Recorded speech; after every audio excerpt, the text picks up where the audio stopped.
અમેરિકામાં યુએસ નાગરિક બની ચૂકેલા ભારતીય શખ્સ પર અચાનક જૂના ઇમિગ્રેશન કૌભાંડનો કોરડો વીંજાય અને નાગરિકત્વ છીનવી લેવાની અદાલતી કાર્યવાહી શરૂ થઈ છે.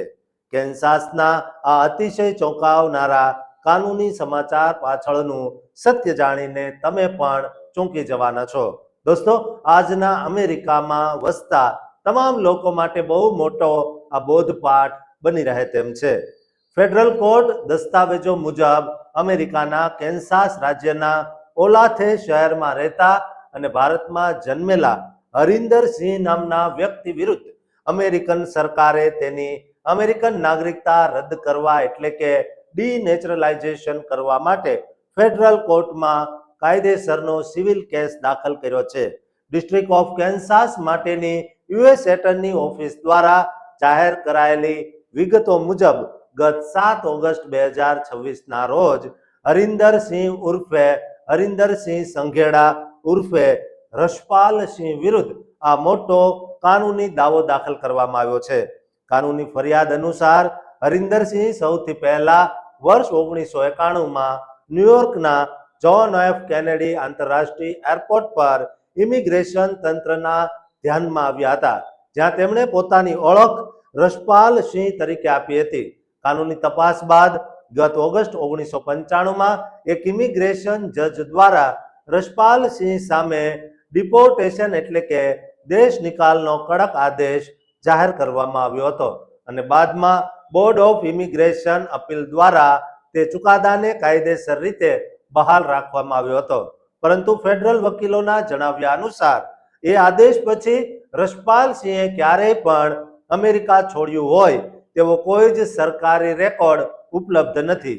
તે પછી માત્ર 1 વર્ષથી ઓછા સમયમાં જૂન 1996માં તેણે હરિન્દર સિંહ નામના સાવ નવા જ ઓળખપત્ર હેઠળ ઇમિગ્રેશન લાભો મેળવવા માટે અરજી કરી દીધી.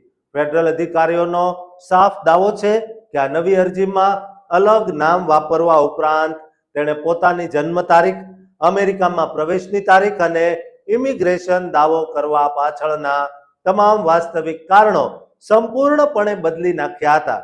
તે સમયે જૂની INS એજન્સી દ્વારા આ નવી અરજીને મંજૂરી આપી દેવામાં આવી, જેના આધારે ઓક્ટોબર 2000માં તેને હરિન્દર સિંહની ઓળખ હેઠળ ગ્રીન કાર્ડ એટલે કે લોફુલ પરમેનન્ટ રેસિડન્ટ સ્ટેટસ મળી ગયું હતું. તે પછી 8 વર્ષ બાદ એટલે કે વર્ષ 2008માં તેણે એ જ હરિન્દર સિંહ નામની ઓળખ અને બનાવટી ઇમિગ્રેશન ઇતિહાસનો ઉપયોગ કરીને અમેરિકાના સિટીઝન બનવા માટે નેચરલાઇઝેશન અરજી કરી અને યુએસ સિટીઝનશીપ મેળવી લીધી. ફેડરલ સરકારી વકીલોનો સખત આરોપ છે કે હરિન્દર સિંહે નેચરલાઇઝેશન અરજી કરતી વખતે પોતાના ભૂતકાળના રશપાલ સિંહ વાળા જૂના નામ અને તેના પર ચાલેલી દેશ નિકાલની કાનૂની કાર્યવાહીની વિગતો છુપી રાખી હતી. હવે અમેરિકી સરકાર દ્વારા US district court for the district of Kansas પાસે માંગણી કરવામાં આવી છે કે હરિન્દર સિંહને આપેલો નાગરિકત્વનો આદેશ રદ બાતલ કરવામાં આવે અને તેનું સિટીઝનશીપ સર્ટિફિકેટ કેન્સલ કરાય. યુએસ ઇમિગ્રેશન એન્ડ નેશનાલિટી એક્ટના કાયદા મુજબ જો કોઈ વ્યક્તિએ ગેરકાયદેસર રીતે તે મહત્વની વિગતો છુપાવીને અથવા ખોટી રજૂઆત કરીને નાગરિકતા મેળવી હોય તો અદાલતી કાર્યવાહી દ્વારા તેને રદ કરી શકાય છે.